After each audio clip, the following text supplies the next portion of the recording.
in each of the videos whenever I'm editing it.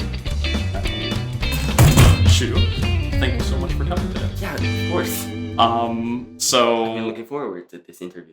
Yeah. So when you visited me the other day, I was really impressed with all the progress that you made. Yeah, thank you. And, I teach a lot of students who really want to improve their English. So I asked you if you could, come here and if I could ask you some questions about your own English. Yeah. So, let's begin very, very simple. Okay. Would you mind introducing yourself? Okay, I'm Shu. My name is Shu. I'm currently 16 years old. I'm in the second year of high school right now. And yeah, I learn English as my hobby, but yeah, it's also for my future too. And it's a really, really nice hobby to have learning languages because it's really fun and it enables you to connect with people from all around the world, and it also improves your career too. Yeah.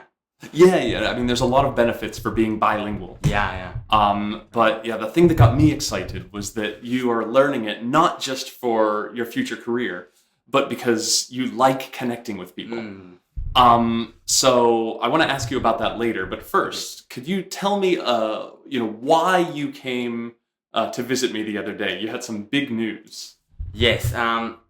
I took an English proficiency exam called IELTS from Cambridge University and British Council in the UK, and it was my first time, and I was really excited, also nervous, and I got the result, and the result was 8.0 overall out of 9.0, and I was not expecting such a high score. So. Yeah, I mean, you were a very good student, but even I was shocked. Like, that's really high. Yeah, it is, and I took it because I want to go to university abroad when I graduate from high school. But I did not tell you this because the other day I didn't know this yet. But I found out that the validity of the IELTS exam is only for 2 years, and I didn't know that. Oh no! I would have to take the exam again sometime next year. So.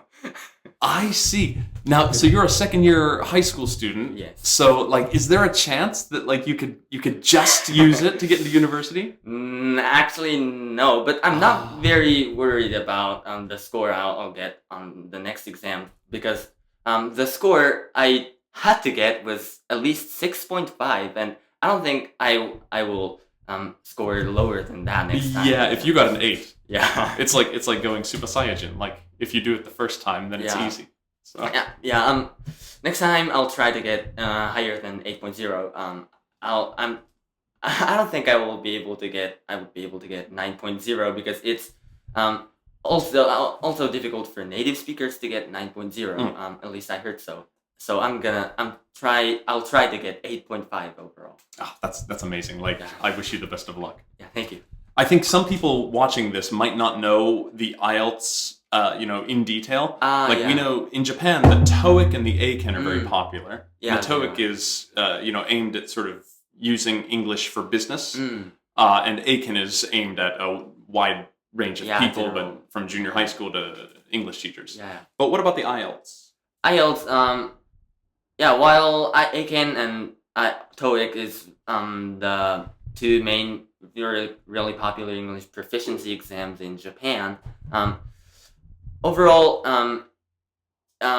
overseas, IELTS and TOEFL are the two big English proficiency exams, and they are mostly used for university entrance exams or for admission or for immigration. Yeah. Also, that's right. Yeah. Mm-hmm. And AICAN EQ, the highest level of AICAN, is almost equal to it's just the standard, and it's not exactly true, but it's said to be equal to or equivalent to 7.0 in IELTS, and 990, which is the highest score in TOEIC, is said to be equivalent to 7.5 in IELTS. That's what I read too, and that's majorly impressive. So at 16 years old, you got not only the equivalent of a perfect TOEIC score and an AICAN level 1, You also got certification, just 2 years though, to study abroad, to immigrate, and so on. Yeah, really, like I was so proud of you when I heard that Thank news. you. Mm-hmm.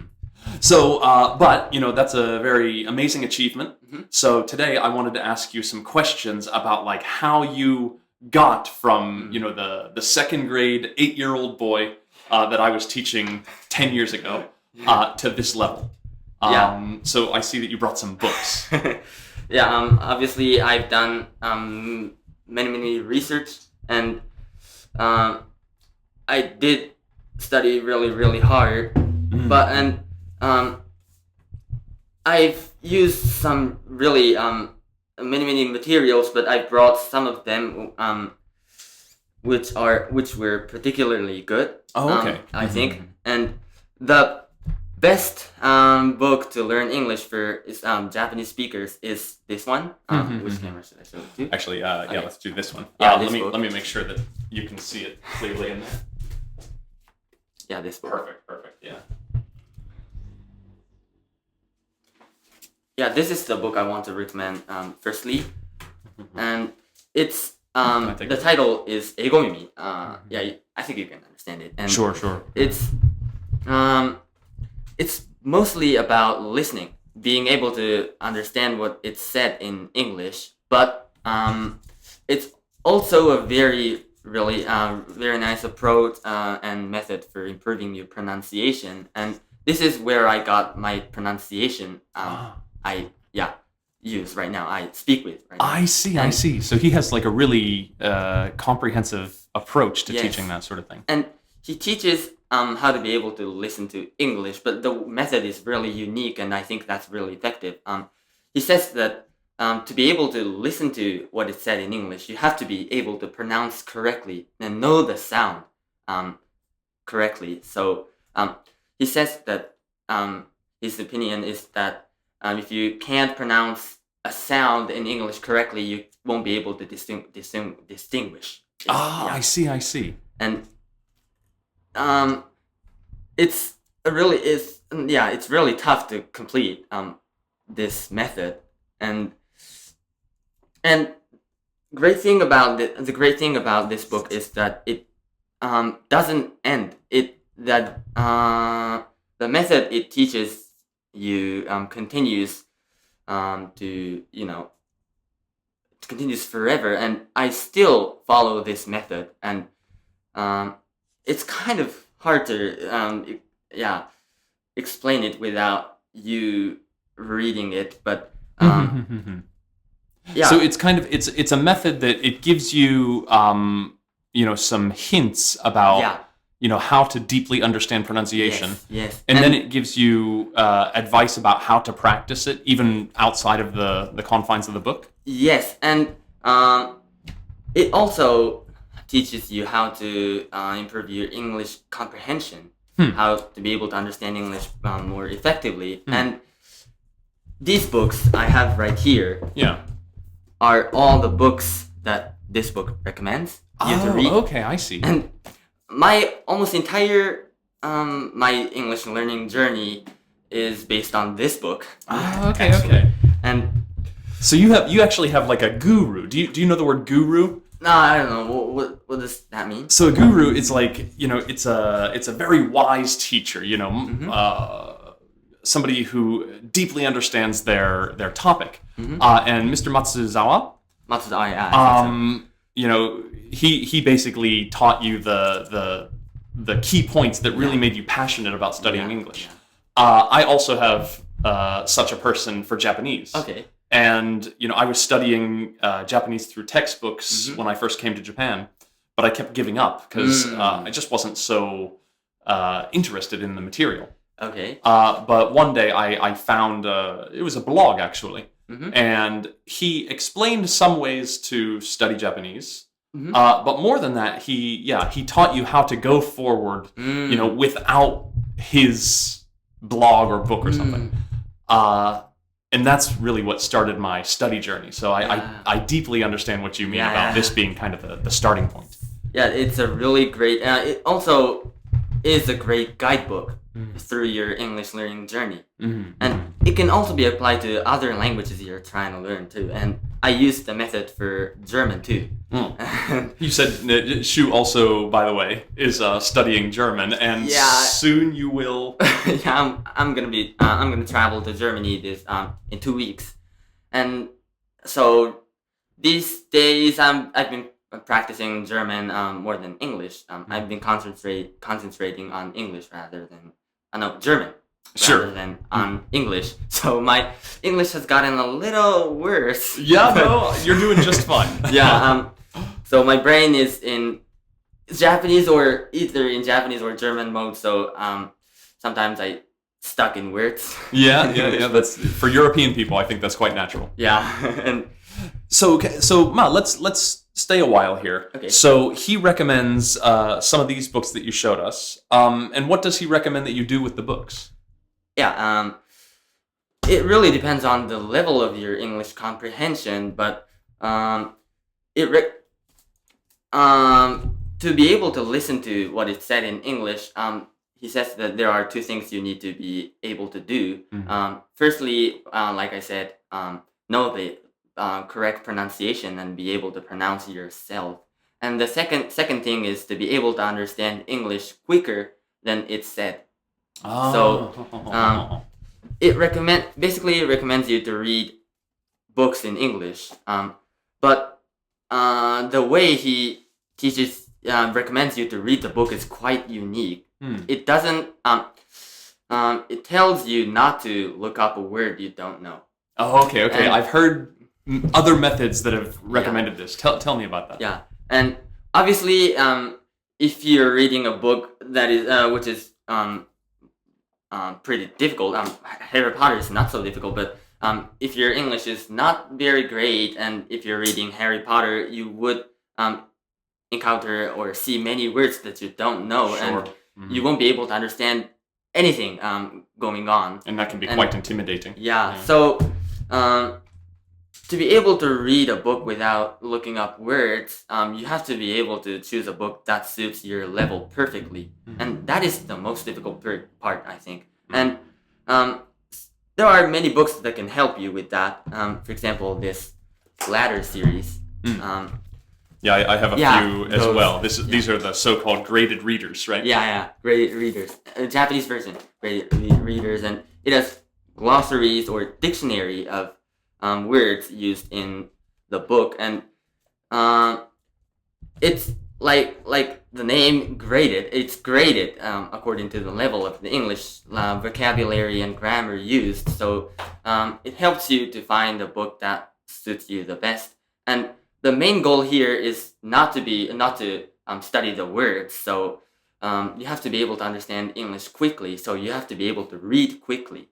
So it recommends you to go on as quickly as possible. Okay. Even if you encounter a few words that you don't know, you can kind of guess the meaning from the context, and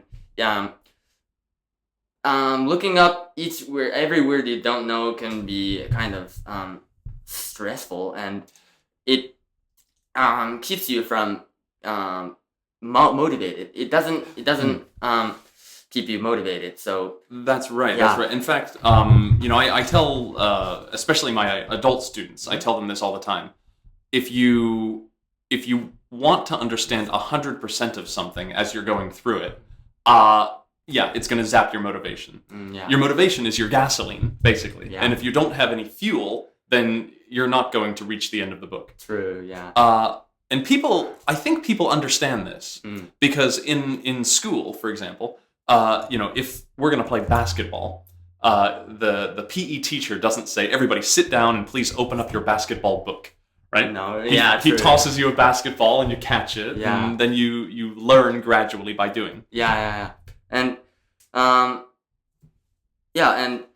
it's so the most difficult thing is choosing the book that suits your level. That's right. But after that, it's not so difficult because it's the book you can read without using a dictionary, and it's really, really fun. The feeling of understanding a entire book in another language is really something else. And It's amazing. It's amazing. and the feeling is the thing that kept me motivated. And Japanese people, including me, tend to seek perfect. Mhm. Yeah, and I kind of did that too. Despite his advice, I used dictionaries and looked up some words to read this book. But I think that's fine. When you have some words that you encounter many times and you're really curious what it means.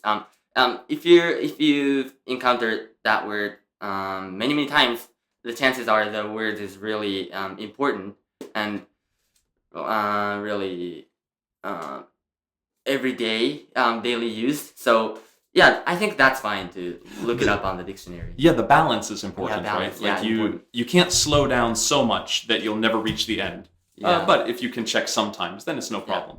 Moderation. Yeah, true. And that's what that's the difficult part actually. But, Sure, finding your balance. So sorry, can I interrupt you just Okay. 1 second? So for me, this is the English version of Dragon Ball, but you said reading a book in a foreign language is a really special feeling after you finish. Yes. And the first volume of Dragon Ball was my first book in Japanese. Mm-hmm. It's a comic book, but still. And it took me a long time. It took me 2 years to read the first volume. Okay. But the final volume of Dragon Ball, I think, is 40 or 42 or something. Mhm. That took me 30 minutes. Okay. And so, like, the progression from the first volume to the last volume, it holds a really special place in my heart. Yes. So I was wondering, what was your first book? My first book. Do you remember? The very first book I read entirely in English was this one, actually. Tom Sawyer. Okay. The Adventure of Tom Sawyer, and this is level 2 of ladder series, and I think if I'm remembering correctly, I think it was Eiken Junnikyu level. Oh, okay. I think. Okay. Mm-hmm. So pre. That sounds 2 about level. right to me. Yeah, and if when I read it now, it looks really easy, and I didn't know why I struggled, but Well, yeah. but this is a really special book to me. This is the book I firstly finished reading entirely in English, and this book is quite special to me too, because it's not a graded reader. It's for native English speakers, and it's the very first book that is aimed for English native speakers that I finished reading. I see. That I finished I see. for the first time, and It's a really popular book with kids in America. it is, and it's a really great. How do I put this? It's a really great book to know your level, where you're at being able to understand understanding English, and this book he recommends you to buy this book first too, even if you're regardless of your English level, whether it's pretty high or pretty low. When you read this book and you can understand what's going on without using dictionary, you can just go on. And for me personally, I couldn't understand what was going on with this book without a dictionary. So what this book recommended me to do next was to buy a graded reader and be able to understanding what's going on in English and reading in English. And I read 3 books before reading this one, I think. I see. Okay, so the book, I don't know if you know this word, but this book gave you like a calibration test for yourself. Like start here. If it's too difficult, go here. Yes. And then you'll come back. True, yeah. That's wonderful. And if you can read this, you can go on to reading books for native speakers. Whatever the book is, for like if you look up the title of the book and like level types, if you Google the level of the book you're trying to read, it shows the level of the English in the book. Like, for example, this is like for 11 or 12 years old native speakers. Oh, I see what you mean. Yeah. It shows like the age appropriate level. The age the book is oriented for. That's right. So this was I think this is for 10 years old. Probably. That sounds 10 about years right. old or something. So if you can read this, you can read Harry Potter. Harry Potter uses a little more difficult English than this one, but once you finish reading this, you can go on to this. And great thing about Harry Potter series is that as you go through the series, the English gets more and more difficult, more and more complicated. The vocabulary level and the grammar level gets more difficult. And when I first read this one, I struggled a lot. I tried to read the Japanese version and I struggled a lot. Yeah, and but now I'm reading the 5th one right now. Okay. Yeah. Harry Potter. I forgot the title. And the society, ne? Yeah, I think so. I don't remember correctly, but when I read this now, there aren't. I can't find any word. I can hardly find a word that I don't know.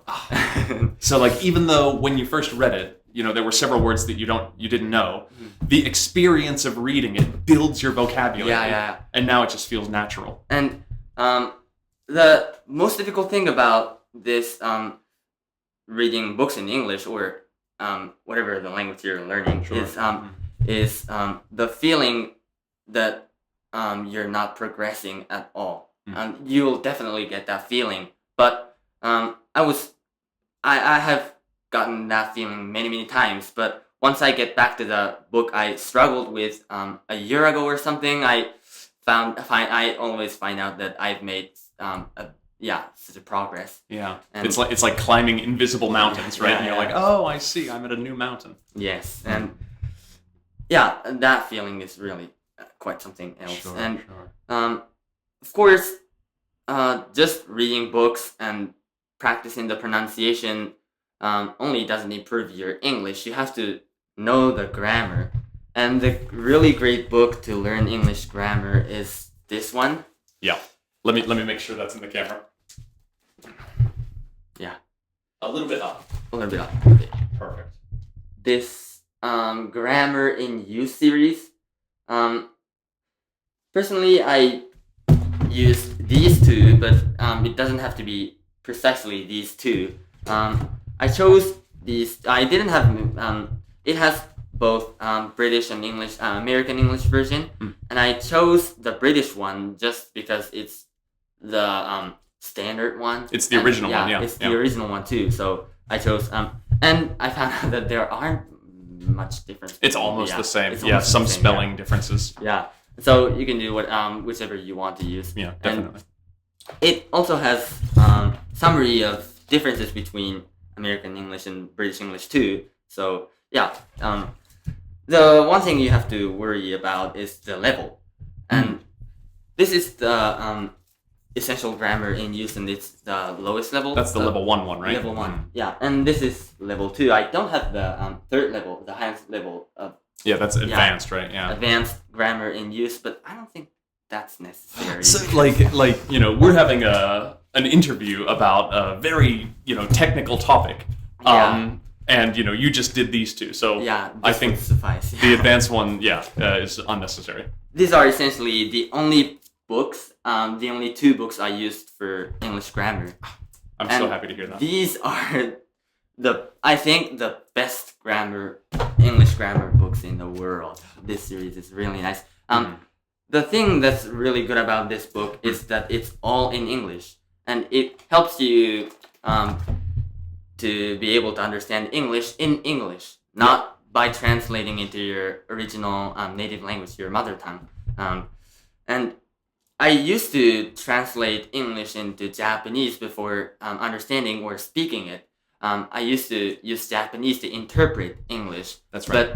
But that is really stressful and it tiring, really tiring. Sure. And it slows down your speed too. Yeah, and it uses a lot of energy. Yeah. And but after using these two, I became it lists all the from very basic grammar like I am, he is, it is, you are. But I assume you know all this, but in my opinion, it's really great to go through the grammar you already know as well, because it gives you it explains you how native speakers understand the grammar in English.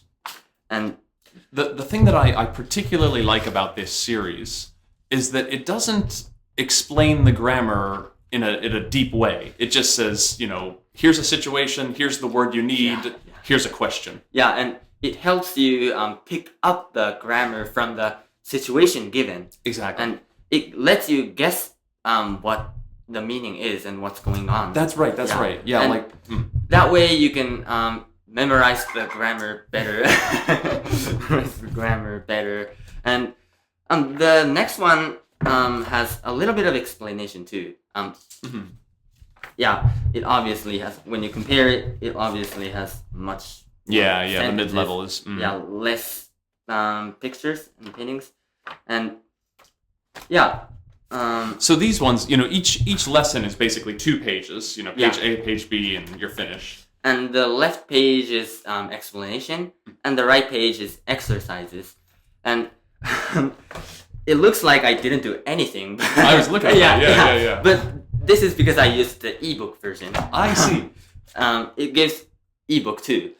And ebook version is better in my opinion, but if I'm remembering correctly, I think it has shut down a while ago. That's right. I tried to buy the ebook version in Japan, and it's currently not available. Yeah, but the physical one is also really great too. So you can just use the physical version of English grammar in use. And so, what was the timeline for you on this? Like, when did you start the first book, and when did you finish the second book? Okay, when I started using this book, almost at the same time I started using the red one, Essential Grammar in Use, to help to be able to understand what's going on while reading these books. And I think that you should start from this book first. And if you have some foundation of English grammar, you don't have to start that early. Wait a minute, and if you have time, it's the best you can do these two simultaneously. But I think this book has tons of exercises, and you won't finish forever.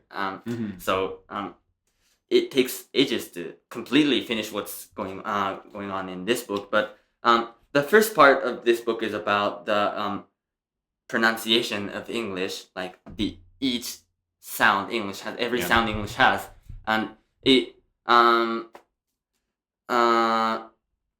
you practice every sound of English 300 times, and it takes like a month or 2 months or something like that. And if you finish that part, I think you can start this one. Oh, okay. Because you have the foundation of all the English sounds, and when you're reading this book and this grammar book, and you're learning the grammar of English simultaneously, you pronounce and read the texts in your brain aloud. So and it becomes more practice, right? Yeah. You can also practice the pronunciation simultaneously while learning grammar. Yeah, so, that's a good method. Yeah, and I think I finished this in 3 or 4 months. Okay. And after that, I kind of thought about buying this book, and I didn't because after I finished this book, I thought my English grammar was perfect. Yes. Because it gives you a lot of confidence. Yeah. It gives you too much confidence because this book is really nice. Seems really simple, yeah. But just in case I bought this book, and just in case to check whether if my English grammar is perfect or not, and I did the exercises. It's called study guide. It tests you if you know all the grammar listed in this book. If you know all the grammar concepts or not. And how was your score? I scored really, really poorly in this study guide, and and at that moment I wasn't like I was really sad or something like that. I was kind of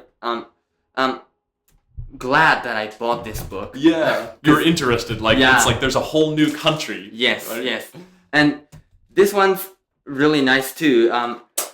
It kind of explains almost the same grammar rules as this one, but it digs deeper into the grammar. And while this one gives it doesn't give any explanation. It lets you guess what's going on from the situation or story given.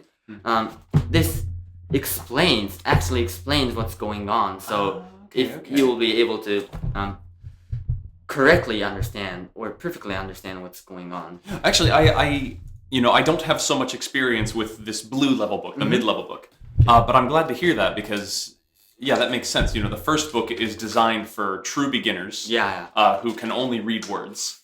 So it makes sense that the second book is actually going to dig deeper and explain a little bit more nuance. Yeah, and I think it's this one is designed to be able to understood by everyone who's studied this one. Okay. If you finished this one and able to understand, know all the grammar concepts listed in this book, you can pretty understand what's going on in this book without, pretty much any problem. But this took me a long time to finish because it has all the explanations and the exercises are not easy, not as easy as this one, and it took me, I think, almost half a year. I think 6 months. Oh, okay. So maybe like 1.5 times as long as this one. Yes, and and for us, the English grammar, if you're not studying English for entrance exam or something, I think these two would suffice. Meet all the the checkpoints that you have, the goals and stuff. Okay. Unless you're studying for the entrance exam to a university or something like that. Sure, then you have to target. I didn't study English for school, so that's why I chose these kind of books. It's not for school. It says in grammar in use, not for school. Yeah, it's for communication. Yes, it is. That's wonderful. So then, actually, I have a class coming up soon, but I have just a few more questions for you. So we talked about your sort of pronunciation practice methodology, your reading method, your grammar study method. But I also know that you do a lot of YouTube and Netflix study. So I mean, a lot of my students actually do like to watch Netflix or YouTube. Is there a special way that you do it in order to improve your English listening, or do you just watch what you like? Okay. Firstly, in language learning, I think there are basically 2 things you need to do. Learn the basics of the language, like these. And second, be immersed in the language. And the second part is the most difficult, but most more important. It's essential. Essential, really essential. And I didn't do any special thing about special thing when watching TV shows and movies in English, but I try to watch them. Firstly, I always try to watch the movie without any subtitles. And if I can't understand anything, I turn on English subtitles. And still I can't understand what's going on, I turn on the Japanese subtitles. Okay, so you have some steps that you'll take. And but I don't recommend you to use Japanese or Japanese subtitles or the subtitles in your mother tongue because you feel like you're learning English, but you're actually not learning at all. It's tricky, right? Yeah, like you kind of like stop listening and you're Yes. just reading. Yes. So even if you don't understand anything, what's going on, I recommend you to use the English subtitles. And like reading books, I don't recommend you to look up every single word you don't know, and because it stops you too many times, and it's kind of intimidating for you, but until you're able to understand what's going on with English subtitles, I don't recommend you to use movies or TV shows as your immersion Material. material. Instead, I recommend you to use English podcasts for learners, like BBC Learning English podcast. For example, BBC Learning English podcast is of course designed for English learners, and they pronounce every word clearly, and they use simple English, and the topic is all about English, kind of related to English language. So you learn English in English. That's a great thing. And there are, if you just Google it, there are many great resources for immersion for English learners, not for native speakers. And once you're used to do everything in English. One thing that's really good for immersion is setting your iPhone language or iPad language into the language you're trying to learn. Currently my phone and my iPad is in German. German, right? Yeah. And it can be really intimidating at first, and it is for me right now in German. And when I first learned English, I used to switch to Japanese many times a day because it showed some important message, but I couldn't understand at all, and I didn't know which button to tap. So, but as you go on with the English setting, you will really get used to using the English language, and getting used to the language you're learning is the most difficult thing. Actually, and so and it's so interesting, right? Because that's not a skill, that's psychology, right? Like, you just have to accept, that this is normal. And I think setting your phone language is the best way to get used to the language. Yeah. And especially if you're addicted to using phones. Yeah, like us. Yeah, I kind of am addicted to using phones and iPad. And if you have if you play video games a lot, maybe you can try to switch the setting language into English in the video game, and maybe set the location to United States so that you can have chats with native English speakers. Yeah. People playing the game online. Yeah, good idea. And you're enjoying while using the language you're trying to learn. So the brain just interprets that learning or using English is fun. So yeah, and I think that's so important, right? Like if you don't enjoy playing basketball, you're not going to improve your basketball. If you don't enjoy engaging with something in English, you're not going to improve your English. And the last thing I want to say is consistency is the most important thing in learning languages. And rather than learning 5 hours a day and next day nothing, you just continuing to learning 30 minutes a day is better, way better. Yeah. And personally, I used to study 3 or 4 hours a day because I was so obsessed with learning English. But right now, German, I learn 30 minutes a day, and I think that's enough. Yeah. And actually, I forgot about that point, but that's really key. Yeah. You can't stop.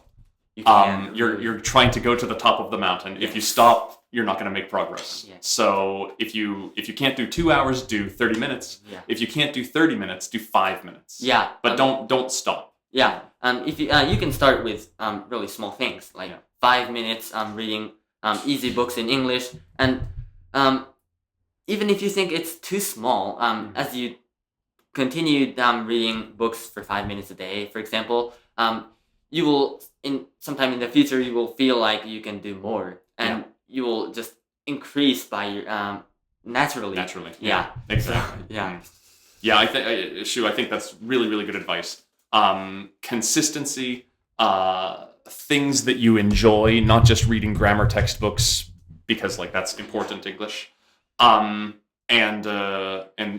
specifically these books, right? Like don't jump into a difficult grammar explanation series. A very simple series of worksheets is really going to help you. In summary, buy this book, really. This book is the best book to learn English. And secondly, the three most important part of learning languages is immersion, basics, and consistency. Yeah.